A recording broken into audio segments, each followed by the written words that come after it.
할렐루야. 아멘. 할렐루야. 아멘. 우리 먼저 좌우 앞에 있는 분들과 인사 한번 나누겠습니다.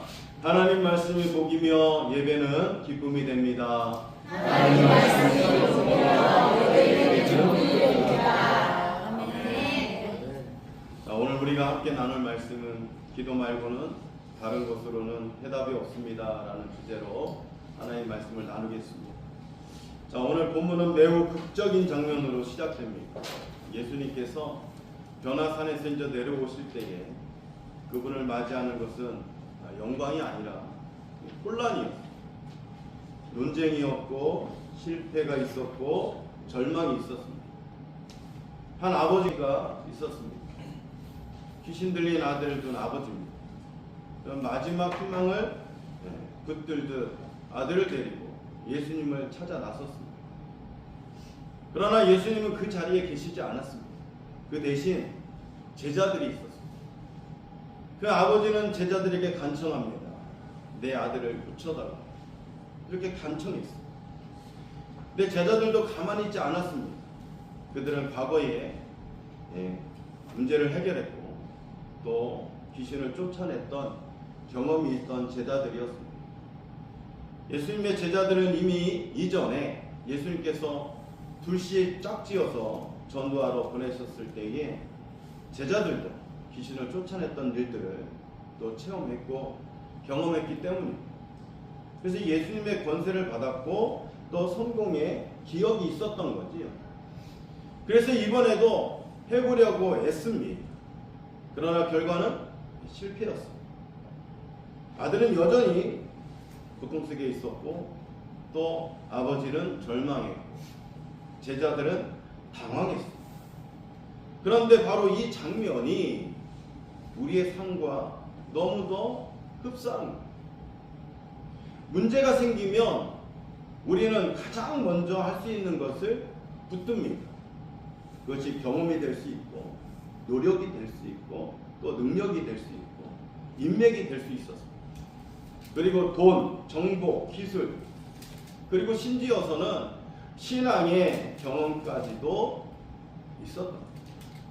그러나 어떤 문제 앞에서는 아무리 애써도 해결되지 않는 순간이 찾아옵니다. 예수님께서 현장에 도착하십니다. 그리고 말씀하십니다. 그를 내게로 데려오니라. 예수님은 상황 설명을 길게 요구하지 않으십니다. 그를 내게 데려오너라. 분석 원하지 않으십니다.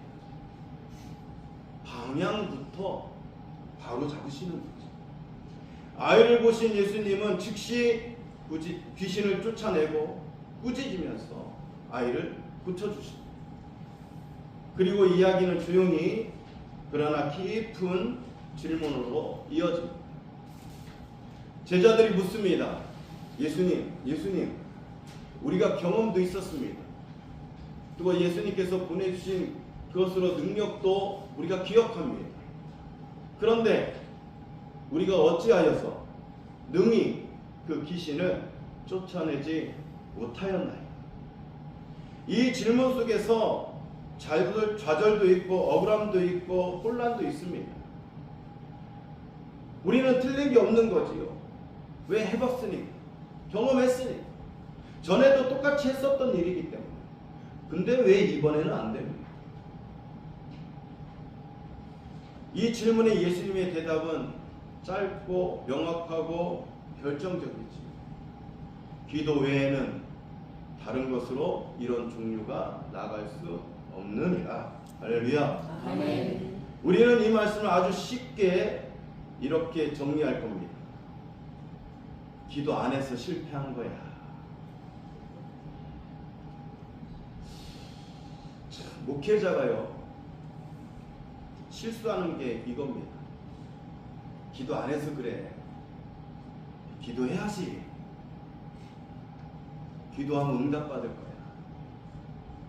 기도 안 해서 실패했어. 그러나 사랑하는 성도 여러분, 이 본문은요, 기도의 양을 말하는 본문이 아닙니다.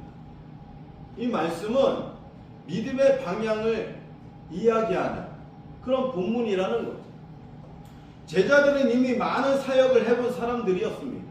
물론 예수님께서 둘씩 짝지어 보내면서까지 운전박대 하면 어떻게까지?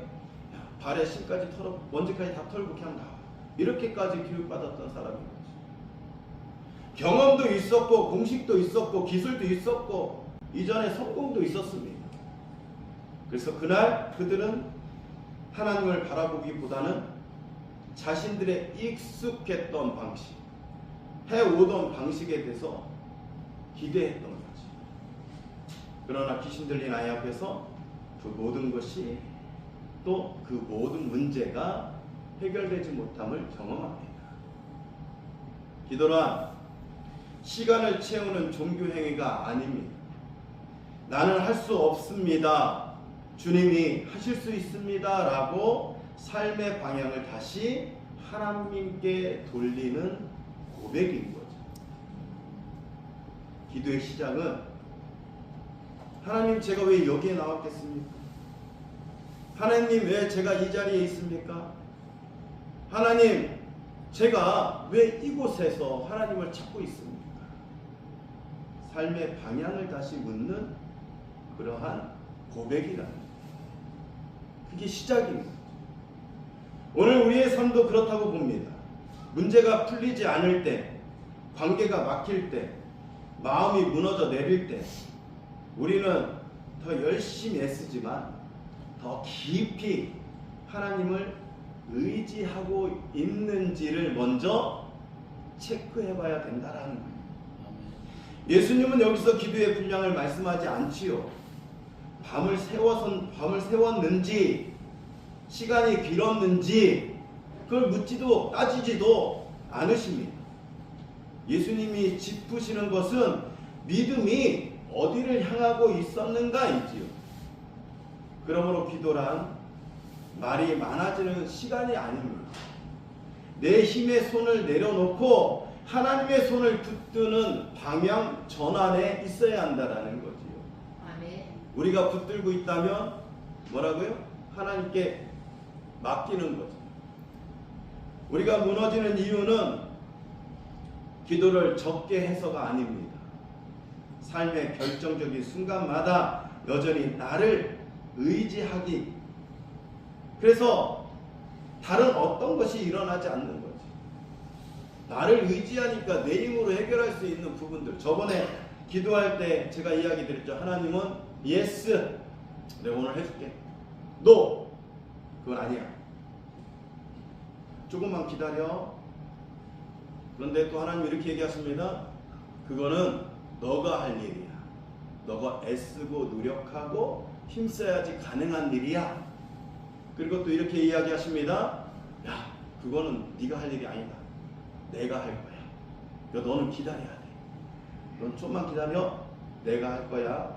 지켜봐. 라고 이야기하시는 거죠. 이거를 절대로 안 듣습니다. 왜? 이 중심에 내가 있으니까. 오늘 이 시간 우리의 현실을 다시 돌아보는 시간이 되시기 바랍니다. 가정의 문제, 마음의 어두움, 반복되는 죄 앞에서 우리는 오늘 이 마지막 주일 이것을 다 털고 돌아오는 2026년을 맞이하는 저와 여러분 되시길 바랍니다. 그래서 우리의 방법을 찾고 사람을 찾고 스스로 애쓰려는 그것을 여러분 내려두시기 바랍니다. 예수님은 오늘 같은 말씀을 하십니다. 이 싸움은 내 능력으로는 안 돼. 그래서 하나님께로 방향을 돌려라 라고 우리에게 일러주시는 겁니다. 그래서 기억하시기 바랍니다. 기도는 무기가 아니라 고백이라는 것. 주님, 이 일은 제가 감당할 수 없습니다 라는 그 고백부터 시작되어질 때 그 순간에 우리를 묶고 있던 이 어둠이 슬며시 조금씩 밀려나가기 시작한다라는 거예요. 사랑하는 성도 여러분, 오늘 우리가 붙들고 있는 이 문제는 혹시 기도가 부족해서가 아니라 믿음의 방향이 어긋나 있어서 붙들리지 않고 있는 것은 아닐지 한번 고민해 보시기 바랍니다. 이제 다시 방향을 돌리시기 바랍니다. 믿음의 방향을 바꾸시라는 얘기예요. 나에게서 주님께로 경험을 의지하기보단 내 안에 성령님을 의지하시기를. 그 자리에서 예수님의 권세는 지금도 동일하게 역사하실 줄로 믿습니다. 그래서 기억하시라. 문제보다 크신 하나님께로, 능력보다 먼저 주님께로 그 자리에 설 때 사람은 할 수 없으되 하나님은 다 하실 수 있다라는, 이 역사가 다시 하나님을 의지하라는 나로부터 시작될 줄로 믿습니다. 성경에서는 이야기하죠.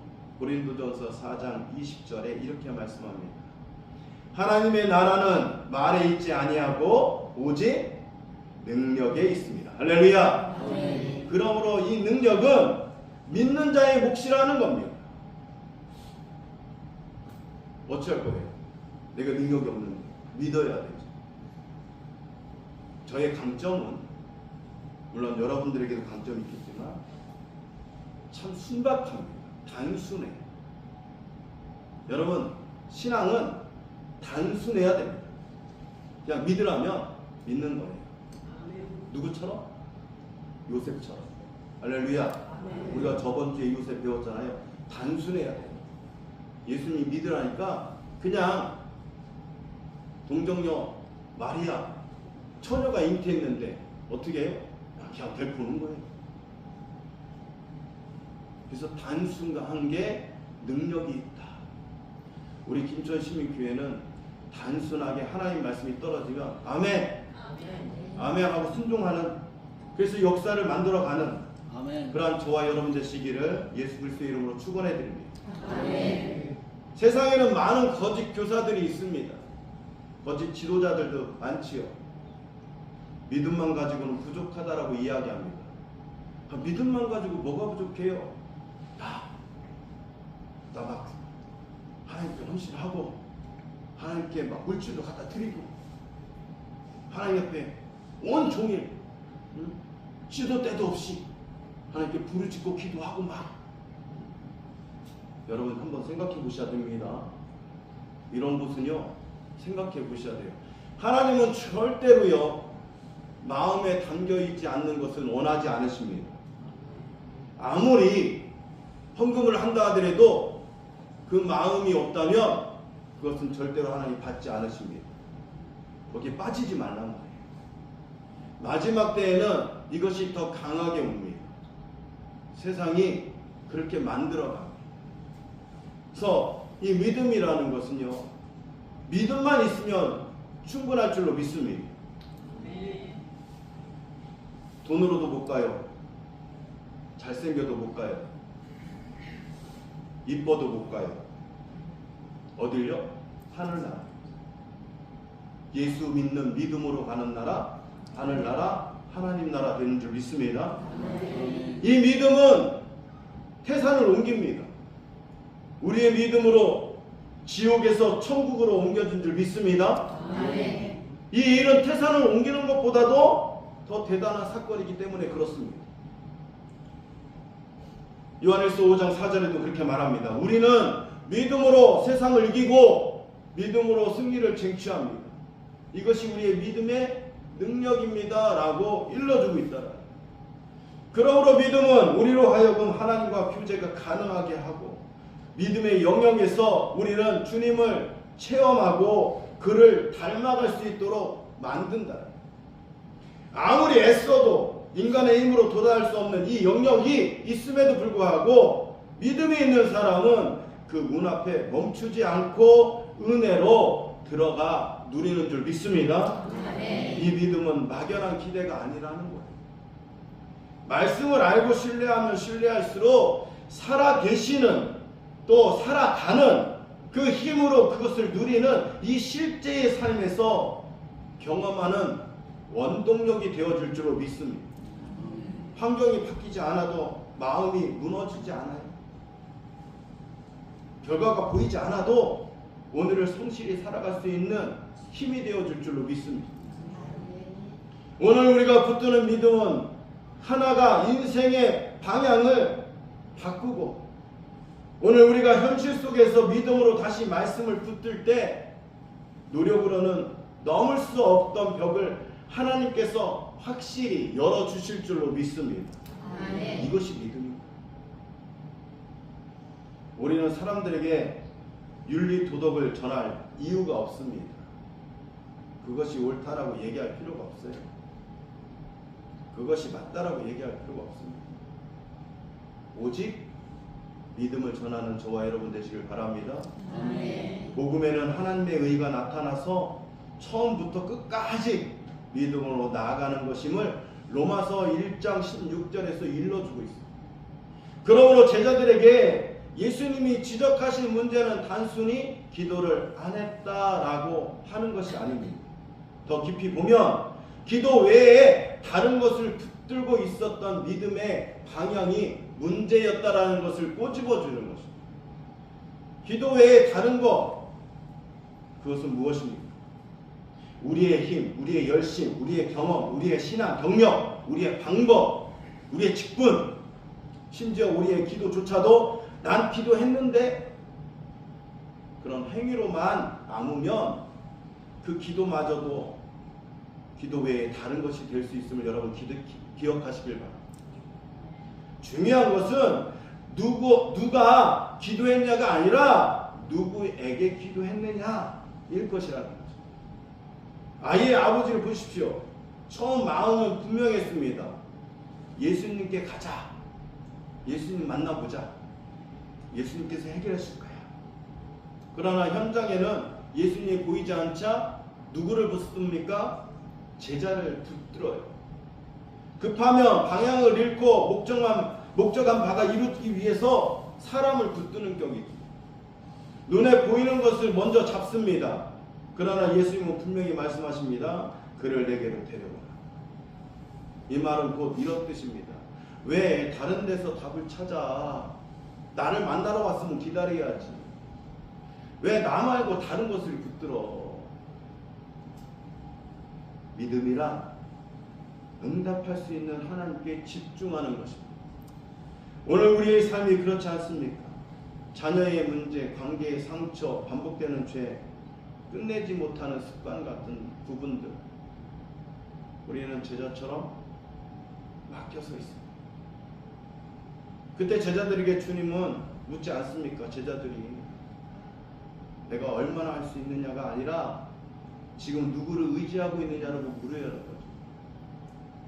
기도는 상황을 설명하는 말이 아니라 삶의 주도권을 하나님께 다시 맡기는 선택이라는 거예요. 그래서 기도란 결국 예수님께로 문제를 옮기는 행위인 줄 믿습니다. 그래서 믿음이란 결국 예수님을 하나님의 아들로 인정하는 태도에 있다라는 거죠. 사랑하는 성도 여러분, 성경은 말합니다. 힘으로 되지 아니하며 능으로 되지 아니하고 오직 나의 신으로 되느니라. 사람으로 할 수 없으나 하나님으로 다 하실 수 있는, 내게 능력 주시는 자 안에서 내가 모든 것을 할 수 있느니라. 이렇게 반복해서 일러주는 의미가 있다라는 거지요. 그렇다고 예수님을 문제 해결하는 옵션 중에 하나로 생각하시면 큰 오산입니다. 예수님은 해결 그 자체이신 거지요. 그래서 성탄에 특별한 날이 되어 주신 겁니다. 우리에게 오신 거지요. 우리와 함께 하시는 거예요. 왜? 늘 문제가 있거든요. 해결할 수 없는 늘 염려와 걱정이 있습니다. 그래서 더욱더 의지하라. 더욱더 찾으라. 더욱더 두드리라.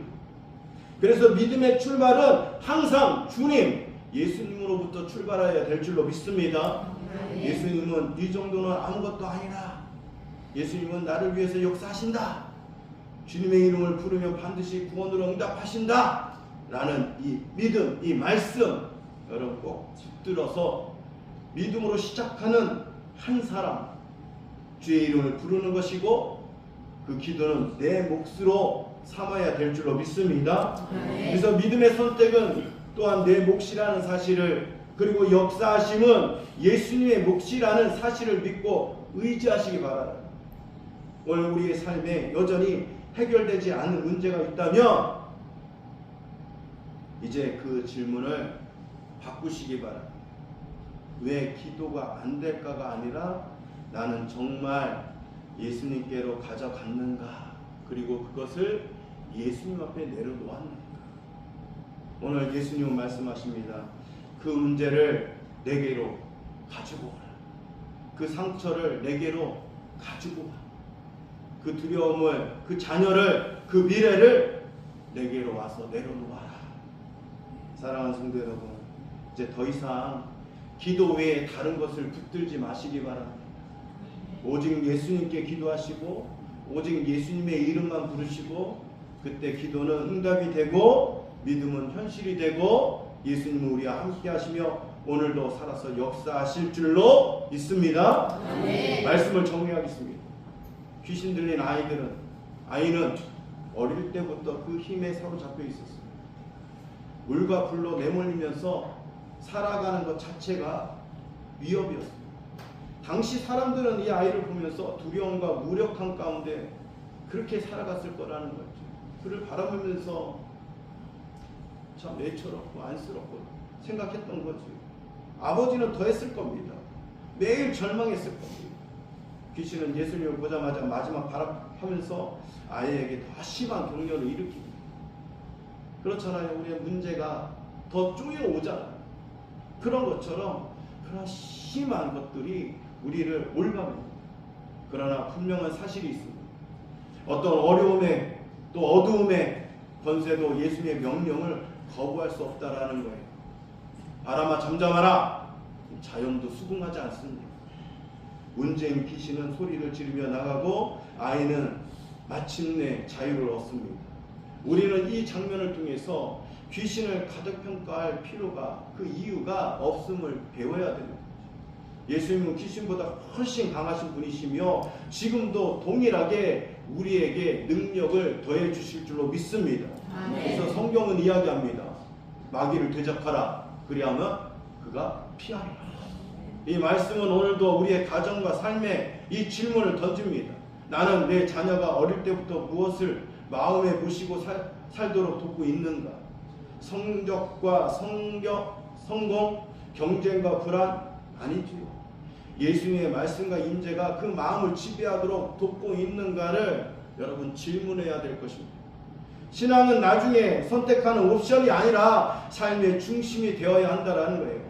그러나 이 이야기 또 다른 핵심은 제자들에게도 있다라는 겁니다. 저와 여러분은 제자인 줄 믿습니다. 그들은 이미 귀신을 쫓아내본 경험이 있습니다. 하나님께 응답받은 경험이 있어요. 제가 늘 이야기하는 것은 그 응답받은 경험, 그것을 꼭 믿음으로 기억해야 되신다. 그래야지만이 하나님 말씀을 대할 때에 그 말씀으로 하나님께서 응답해 주신다라는 거예요. 그런데 이번에는 실패합니다. 왜일까요? 예수님은 분명히 말씀하지요. 이런 종류는 기도 외에는 다른 것으로 나갈 수 없다. 기도의 능력은 기도하는 사람 안에 있다라는 것이 아닙니다. 기도는 하나님을 의지한다라는 가장 분명한 고백인 거지요. 제가 하나님 믿습니다. 하나님 의지합니다. 입으로는 고백하면서 마음으로는 그렇지 않다면 그런 기도 외의 것인 거예요. 제자들이 이거를 경험한 것을 예수님은 꼬집어서 이야기하는 거죠. 우리는 종종 그렇게 살아갑니다. 늘 익숙한 거예요. 반복되는 예배, 자동으로 돌아가는 믿음. 그러나 하나님을 의지하지 않는 순간은 능력이 멈춥니다. 오늘 우리는 묻지 않을 수 없습니다. 나는 정말 오직 주님만을 의지하고 있는가? 그 의지를 기도로 드러내며 살고 있는가? 기도는 상황을 바꾸기 전에 먼저 우리를 바꾸는 줄 믿습니다. 기도하는 사람은 다시 하나님의 자리에 하나님을 모십니다.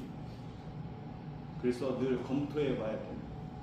내 중심에 왕자가 예수님이 계신지 성령님이 계신지 하나님이 계신지, 그때 비로소 우리의 삶에 어둠은 물러가고 우리가 넘지 못한 벽은 하나님의 손으로 무너지게 될 줄로 믿습니다. 오늘도 주님을 의지하는 자리로 나아가시길 바랍니다. 기도로 하나님을 붙들며 살아가는 삶으로 2025년을 마무리하고 2026년을 믿음 안에서 참된 자유와 회복을 누리시길 바라며 그 믿음으로 그 기도로 복된 인생 되시기를 예수 그리스도의 이름으로 축원해 드립니다. 아멘. 기도하겠습니다.